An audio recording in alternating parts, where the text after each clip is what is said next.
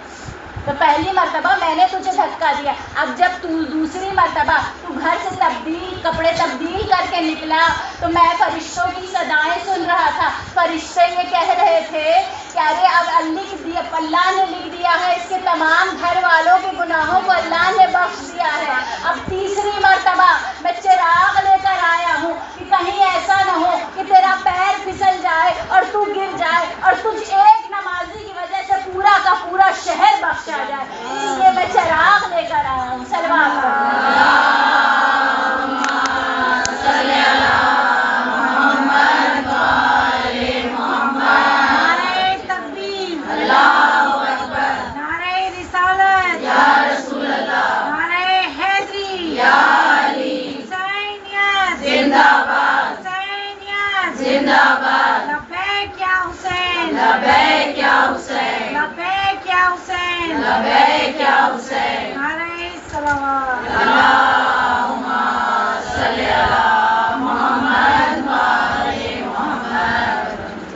شیطان بہت تیز ہے، آسان نہیں ہے شیطان۔ سوچیے کہ جس نے 7,000 سال خدا کی عبادت کی ہے، اس سے مقابلہ کرنے کے لیے جگر چاہیے۔ ہمارے اندر اتنی صلاحیت نہیں ہے کہ ہم شیطان کا مقابلہ کر سکیں۔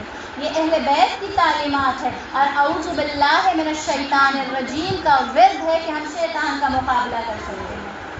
شیطان کے پاس کوئی قوت، طاقت، سلطان نہیں ہے، شیطان کچھ بھی نہیں کر سکتا ہے۔ اگر کچھ کر سکتا ہے شیطان تو وہ بس یہ ہے کہ وہ وسوسے کر سکتا ہے، اس سے زیادہ کچھ بھی نہیں کر سکتا۔ اب آپ یہ بتائیے کہ وسوسے شیطانی عظیم ہے یا ارادہ انسانی عظیم ہے؟ ارادہ انسانی عظیم ہونا چاہیے۔ عموماً جب لوگ گناہ کرتے ہیں اور آپ ان سے سوال کریں، مثلاً کہ آپ کے بچے نماز نہیں پڑھتے، تو لوگ یہی جواب دیتے ہیں کہ سمجھاتے تو بہت ہیں لیکن کیا کریں، شیطان بہکا دیتا ہے۔ اللہ نے شیطان کو انسان کے اوپر مسلط نہیں کر دیا ہے، شیطان کے پاس کوئی قوت، طاقت، سلطان نہیں ہے۔ شیطان سوائے وسوسے کے کچھ نہیں کر سکتا ہے۔ کبھی آپ نے سنا آج تک کہ انسان گھر سے نکلے مسجد کا ارادہ کرنے کے لیے اور شیطان اس کا ہاتھ پکڑ کے کہیں اور لے جائے؟ شیطان ایسا نہیں کر سکتا۔ آپ نے مثلاً وضو کرنے کے لیے لوٹے میں پانی لے کر رکھا اور ادھر سینے چڑھا رہی، آپ جو دیکھا تو لوٹا غائب۔ کبھی آج تک ایسا ہوا ہے؟ نہیں، شیطان ایسا نہیں کر سکتا ہے۔ شیطان صرف وسوسے کر سکتا ہے، اس سے زیادہ کچھ بھی نہیں کر سکتا ہے۔ اس لیے انسان کا ارادہ عظیم ہونا چاہیے، ارادہ بلند ہونا چاہیے۔ ابھی میں نے آپ کے سامنے عرض کیا کہ جب اللہ نے شیطان کو اپنی بارگاہ سے نکالا تو اس وقت شیطان نے اللہ سے ایک وعدہ کیا کہ میں صراط مستقیم پر بیٹھوں گا، سیدھے راستے پر بیٹھوں گا اور تیرے نیک اور صالح بندوں کو بہکاؤں گا۔ تو اس وقت پروردگار عالم نے بھی ایک وعدہ کیا، اور کیا وعدہ کیا؟ جب کوئی میرا نیک بندہ مجھ سے معافی مانگے گا، اپنے گناہوں کی توبہ کرے گا تو میں اس کے گناہوں کو بخش دوں گا۔ اب یہاں پر میں ایک چھوٹا سا واقعہ، اس کے بعد تسلسل مسائل۔ ایک شخص تھا بنی اسرائیل کا، بہت گزار تھا، بہت عبادت گزار تھا، لیکن شیطان کو اس کی عبادتیں، اس کی نمازیں اچھی نہیں لگتی تھیں۔ تو اب شیطان نے یہ سوچا کہ اسے کیسے بہکایا جائے، تو شیطان نے اپنے کارندوں کو بلایا، آپس میں پھر رائے مشورہ ہوا کہ اس کو کس طریقے سے بہکایا جائے۔ تو کسی نے کوئی ٹرائی دی، کسی نے کچھ اور کہا، ایک نے کہا اسے ایسا کیا جاتا ہے کہ اس کے سامنے مصلی بچھا کر بیٹھتے ہیں۔ تو شیطان بہت خوش ہوا کہ ہاں یہ تو بہت اچھی رائے ہے۔ اس کے بعد شیطان نے کیا کیا کہ اس عابد شخص کے سامنے جا کر مصلی بچھا کر بیٹھ گیا۔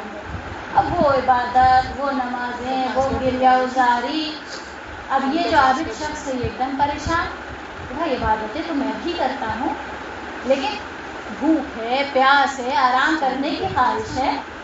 کہتا ہے کہ عبادتیں تو میں بھی کرتا ہوں، لیکن اس کی عبادت کیا خدا کی معرفت ہے، کیا خشوع کے ساتھ خدا کی عبادت کرا. یہ عابد شخص بہت پریشان کہ کسی طریقے سے اس شخص سے بات ہو، زیادہ جو عبادت گزار ہے اس سے بات ہو، شیطان سے بات کرنے کے لیے بے چین. ایک دن کئی مدت کے بعد اسے موقع ملا کہ اس شخص سے بات کی جائے. تو اس نے اس عابد شخص نے اس سے پوچھا کہ اچھا یہ بتائیے کہ آپ جو عبادت کرتے ہیں تو آپ کی عبادت میں اتنا خضوع و خشوع کہاں سے آتا ہے، یہ خدا کی معرفت آپ کو کیسے نصیب ہوئی؟ تو شیطان کہتا ہے کہ نہیں، یہ میں نہیں آپ کو بتا سکتا. تو عابد شخص کہتا ہے کہ نہیں، مجھے بتائیے، میں جاننا چاہتا ہوں، اس لیے کہ میں بھی چاہتا ہوں اس معرفت سے، اس خضوع و خشوع، اس خلوص کے ساتھ میں خدا کی عبادت کروں. اب دیکھیے کہ شیطان کہاں سے آ رہا ہے، اور شیطان استاد ہے نا، شیطان تو استاد ہے، اور اس کے سب سے فرما بردار اور مطیع شاگرد تو ہم ہی لوگ ہیں. تب کیسے گھوم کر آ رہا ہے؟ شیطان کہتا ہے کہ دیکھو اصل میں بات یہ ہے کہ مجھ سے ایک گناہ سرزد ہوا تھا.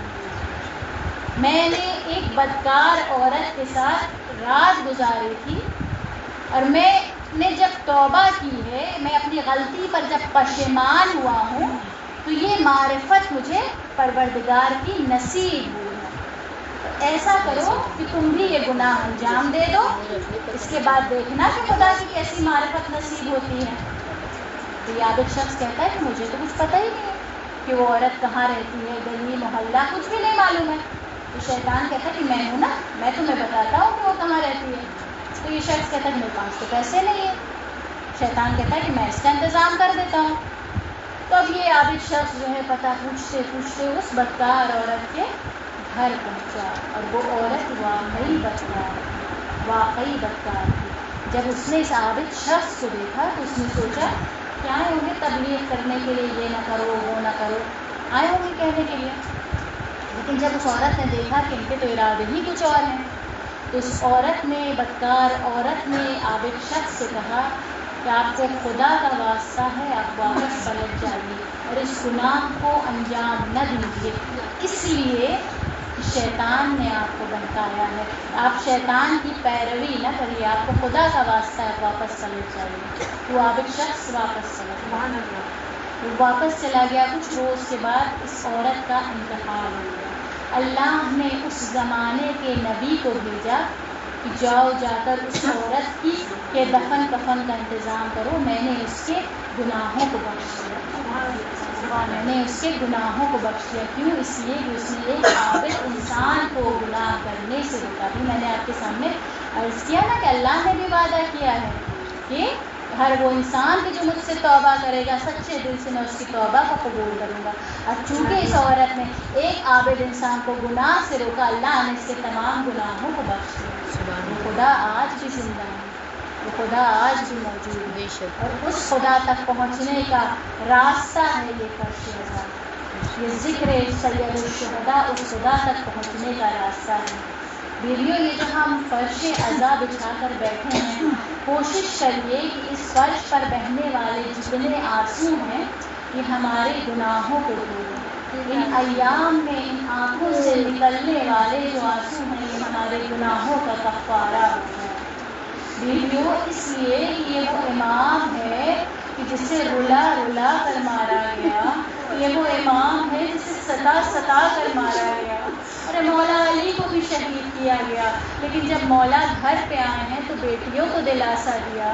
مولا حسن کو بھی شہید کیا گیا، لیکن مولا نے بہنوں کو دلاسا دیا. لیکن یہ مولا میرا کیسا ہے کہ مولا امام حسین خود فرماتے ہیں انا قتیل الابرار. ارے میں وہ ہوں کہ جسے ظالموں نے رلا رلا کے مارا ہے، جسے ظالموں نے ستا ستا کے مارا ہے. بیویوں، آج اربعین کا روز ہے نا، آج شب اربعین ہے نا، میں جانے کتنے زائر کربلا جا رہے ہوں گے. بیویوں، ایک چھوٹا سا واقعہ اور سن لیجیے. ایران کے کچھ زائر تھے، کربلا کی جانب جا رہے تھے، اربعین پر جا رہے تھے. وہ کسی بھی شخص کے گھر میں راستے میں جو بھی روکتا تھا تو وہ اس کے گھر پہ نہیں رکتے تھے، اس لیے کہ انہیں جلدی مولا کے حرم میں پہنچنا تھا۔ آگے بڑھے، کچھ دور بڑھے، ایک گاؤں تھا، اس گاؤں کا ایک 75 سال کا بوڑھا شخص آ کر ان کے قدموں پر گر گیا، اور اس قدر سے ان کو روک رہا تھا کہ ان کو لگا کہ اگر ہم نے اس کی دعوت کو قبول نہیں کیا تو کہیں ایسا نہ ہو کہ اس پر سختہ طاری ہو جائے۔ تو زائرین نے اس کی دعوت کو قبول کر لیا، اور وہ شخص کہتا ہے کہ آؤ تم میرے گھر پہ کھانا کھا لو، میرے سفرے پہ تھوڑا دیر کھانا کھا لو۔ اب یہ زائرین اس کے گھر گئے، اب اس کے گھر گئے تو وہاں انہوں نے، وہ بوڑھا شخص کہتا ہے کہ تم یہاں بیٹھو، آرام کرو، میں جا کر کھانا تیار کرتا ہوں۔ یہ زائرین آرام سے ٹیک لگا کر بیٹھ گئے۔ اتنے میں ان کی نظر پڑی کہ دیوار پر ایک پینٹنگ تھی، بہت عجیب و غریب پینٹنگ تھی کہ جس کی وجہ سے ان کا دھیان اس پینٹنگ پر گیا۔ اس پینٹنگ میں کیا تھا؟ ایک تابوت تھا، تابوت کے اندر ایک میت تھی اور سامنے ایک قبر کھدی ہوئی تھی۔ تو جب وہ بوڑھا شخص آیا تو زائرین نے پوچھا کہ آخر اس تصویر کا کیا ماجرا ہے؟ لوگ اپنے گھروں میں مولا کے حرم کی تصویر لگاتے ہیں، مولا کے روضے کی تصویر لگاتے ہیں، یہ کیسی تصویر ہے؟ وہ بوڑھا شخص کہتا ہے کہ تم پہلے کھانا کھا لو، اس کے بعد بتاؤں گا، کہیں ایسا نہ ہوا ہو کہ میں بتاؤں اور تم رونے لگو، مولا کے زائر کو پہلے کھانا کھا لو۔ بہت اصرار کیا، پھر بھی بوڑھا شخص کہتا نہیں، پہلے کھانا کھا لو۔ جب کھانا کھا لیا زائرین نے، ہاں اب بتا، تو وہ بوڑھا شخص کہتا ہے کہ یہ تابوت میرا تابوت ہے، یہ قبر میری قبر ہے، ایک روز میں مر گیا تھا اور میں آج تم لوگوں کے سامنے زندہ ہوں تو یہ حسین ابن علی کی دعا ہے۔ تم اس گاؤں میں کسی بھی گاؤں والے کے گھر چلے جاؤ، جا کر اس سے پوچھو کہ اس کا ماضی، جس شخص کے گھر میں ہم نے کھانا کھایا اس کا ماضی کیا تھا۔ سب یہی گواہی دیں گے کہ اس سے زیادہ فاسق انسان ہمارے گاؤں میں کوئی نہیں۔ کہتا ہے کہ میں حسین ابن علی کو نہیں مانتا تھا، میرا کوئی واسطہ نہیں تھا حسین ابن علی سے، نہ میں انہیں جانتا تھا، کوئی ایسا گناہ نہیں ہے کہ جو میں نے نہیں کیا ہے۔ میں گواہی دیتا ہوں کہ میں نے اپنی زندگی میں سارے گناہوں کو انجام دیا تھا، کوئی واسطہ نہیں تھا، بہت گنہگار تھا۔ ادھر صدام واصل جہنم ہوا، اربعین کا سلسلہ شروع ہوا، تو میں نے سوچا کہ جو لوگ کربلا کی زیارت کے لیے جا رہے ہیں، جب یہ تھکے ٹوٹے ہوئے زائرین رات کو سوئیں گے تب میں ان کو لوٹوں گا، کسی کا فون لے لوں گا، کسی کے پیسے لوٹ لوں گا۔ اس ارادے سے میں کربلا پہنچا۔ موقف پہ موقف تھے، سبیل پر سبیل تھی، چائے کی سبیل، کھانے کی سبیل۔ میری خواہش ہوئی کہ میں چائے پیوں، ایک سبیل پر گیا، وہاں پر میں نے قہوہ اٹھایا، اس سبیل کے اندر جو شخص تھا اس نے مجھے پہچان لیا اور کہتا ہے کہ قہوہ نیچے رکھ، یہ سبیل حسین کے زائرین کے لیے ہے، چوروں کے لیے نہیں ہے۔ وہ شخص کہتا ہے کہ مجھے بہت برا لگا، میں آگے بڑھا، سوچا کہ اب جا کر دوسری سبیل پر پیوں گا۔ کچھ قدم بڑھا تھا، اس سبیل کے اندر ایک اور کوئی بوڑھا شخص تھا، اس نے مجھے پہچان لیا اور بلایا۔ جب میں اس کے پاس گیا تو میں نے کہا کہ چائے تو تم مجھے پینے نہیں دے رہے، پھر مجھے کیوں بلا رہے ہو؟ تو وہ بوڑھا شخص کہتا ہے تمہیں شرم نہیں آ رہی؟ اربعین شروع ہو گیا ہے، سب لوگ گاؤں کے مولا کے زائرین کی خدمت میں لگے ہوئے ہیں، تمہیں خواہش نہیں ہے کہ مولا کی خدمت کروں؟ تو وہ شخص کہتا ہے کہ میں جانتا نہیں تھا حسین ابن علی کو، میں مانتا نہیں تھا، بنا کوئی غرض نہیں تھا، کوئی لالچ نہیں تھا، بنا غرض کے میں نے کہا کہ بتا کیا کرنا ہے۔ تو وہ بوڑھا شخص کہتا ہے ہم لوگ چائے بنا رہے ہیں، چینی کم پڑ گئی ہے، جا جا کر 2 کلو چینی لے کے آیا۔ تو وہ گیا چینی لانے کے لیے، اب جو چینی لا کر لوٹ رہا تھا تو راستے میں اسے ایک چائے کی سبیل دکھی، تو اس نے سوچا کہ چائے یہاں پی لیتا ہوں، اس کے بعد آگے جا کر اسے چینی دے دوں گا۔ کہے کہ میں نے چائے اٹھائی اور جو چینی میں نے لی تھی وہ میں نے اس کے ٹیبل پہ رکھ دی۔ اب جو ٹیبل پر چینی رکھی تو اس نے یہ سوچا کہ یہ میں اس کے لیے لے کر آیا ہوں، تو سبیل والے نے کہا مولا کا زائر چینی لے کر آیا ہے، اور یہ کہتا ہے کہ میں اسے منع نہیں کر پایا کہ نہیں یہ چینی تمہارے لیے نہیں ہے، یہ آگے والی سبیل کے لیے ہے۔ میں نے دل میں سوچا کہ کوئی بات نہیں، 2 کلو چینی ہی تو ہے، جا کر دوبارہ لے آؤں گا۔ ادھر میں گیا چینی لانے کے لیے، لیکن موت جو ہے وہ پوچھ کر نہیں آتی، سینے میں تکلیف ہوئی، زمین پر گرا، دم نکل گیا۔ اب کہتا ہے کہ میں نے دیکھا کہ میری روح باہر نکل گئی، جسم زمین پہ پڑا ہوا ہے۔ ابھی تک میں سمجھ رہا تھا کہ میں خواب دیکھ رہا ہوں، اور میں اتنا فاسق تھا کہ میرے گھر والوں نے مجھے کاندھا دینے سے انکار کر دیا۔ 4 مزدور بلائے گئے، میرا جنازہ اٹھوایا گیا، میری قبر کھدی۔ یہ جو تم تصویر دیکھ رہے ہو یہ وہی تصویر ہے۔ اسی طریقے سے تابوت میں میری میت رکھی تھی، سامنے میری قبر کھدی ہوئی تھی، اور میں بہت پریشان ہوں کہ میں کسے پکاروں، کسے آواز دوں؟ انسان کچھ کرے تب نہ اللہ کو پکارے۔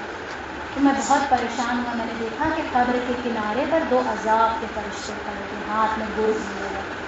وہ کہتا ہے کہ جب وہ میری طرف دیکھتے تھے تو ایسا لگتا تھا جیسے جان نکال لیں گے۔ میں سمجھ لیا کہ یہ خواب نہیں ہے، میں مر چکا ہوں۔ مجھے سمجھ میں آ گیا کہ ادھر قبر میں اتروں گا، قبر کا دروازہ بند ہوگا اور عذاب شروع ہو جائے گا۔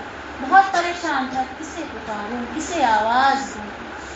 اسی پریشانی کے عالم میں تھا کہ میرے پیچھے سے مجھے ایک میٹھی سی آواز سنائی دی، اے ملائکۃ اللہ، کیوں میرے دوست کو پریشان کر رہے، کیوں میرے دوست کو ڈرا رہے ہو؟ میں بہت حیران ہوا کہ کون ہے جو مجھے اس عالم میں اپنا دوست کہہ رہا ہے۔ مڑ کر دیکھا تو ملائکہ اس شخص کو سلام کر رہے تھے، اور بہت ادب کے ساتھ سلام کر رہے تھے، کہہ رہے تھے السلام علیکم یا ابا عبداللہ الحسین۔ میں نے سوچا حسین شہید کربلا، میں ان کا دوست؟ وہ کہتا جتنی حیرت مجھے ہوئی اس سے کہیں زیادہ حیرت ملائکہ کو ہوئی۔ انہوں نے میرا نامہ اعمال آگے بڑھایا مولا حسین کے، اور کہا مولا یہ دیکھیے اس کا نامہ اعمال، اس میں کہیں پر بھی آپ کے کردار کی بوباس نہیں ہے دور دور تک، کہ کہاں سے آپ کا دوست ہو گیا۔ مولا نے کہا اگر دوست نہ ہوتا تو 2 کلو چینی لا کر میری سبیل پر نہ دیتا، 2 کلو چینی لا کر نہیں دیتا۔ تو فرشتوں نے کہا مولا گناہ بہت زیادہ ہے، 2 کلو چینی کی کیا قیمت ہے؟ ارے دیکھیے کہ مولا کتنا کریم ہے۔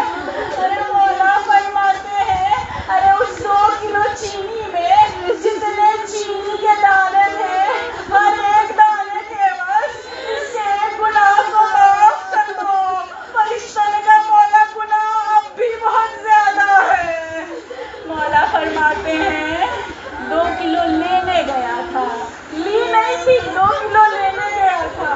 فرشتوں نے کہا مولا مٹا دیے، اب بھی گناہ بہت زیادہ ہے۔ وہ بوڑھا شخص کہتا ہے کہ جب فرشتوں نے کہا نا کہ اب بھی گناہ بہت زیادہ ہیں تو میں سر جھکا کر رونے لگا کہ اب تو حسین کے پاس کچھ نہیں ہے، اب مجھے کیا دیں گے؟ مولا حسین نے ملائکہ کی طرف دیکھ کر کہا بتا کتنے کلو چینی کی ضرورت ہے؟ حسین لا کر دے گا۔ ایک مرتبہ حسین نے مجھے مخاطب کر کے کہا، ایک شفقت بھری نگاہ میرے اوپر ڈالی اور کہا کہ جا واپس چلا جا، اب جو آنا تو حر بن کے آنا۔ حسین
کچھ دیر کے بعد غلام آیا، گھبرائی ہوئی آواز میں شانہ ہلاتا ہے اور کہتا ہے مولا اٹھو، مولا اٹھو، لگتا ہے ابن زیاد کو تمہارے آنے کی خبر ہو گئی ہے، میں کوفے کی سمت سے فوج آتی ہوئی دیکھ رہا ہوں۔ جابر نے ہاتھ جھٹک دیا، کہا حسین کے بعد جینے کی خواہش نہیں ہے، مجھے اس قبر میں مر جانے دے۔ غلام نے ایک تسلی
خدایا کے چندن کے آنسو کا واسطہ ہے، ہماری تمام جائز حاجات کو پورا کر دے، ہمارے کبیرہ و صغیرہ گناہوں کو بخش دے۔ پروردگار عالم جو لوگ زیارت کرنے ہیں صحیح سلامت ان کو گھر واپس کرنا ہے۔ پروردگار عالم پرچم اسلام کو سر بلند اور پرچم کفر کو سر نگو کو پروردگار عالم ہمارے وقت کے امام کے ظہور میں تعظیم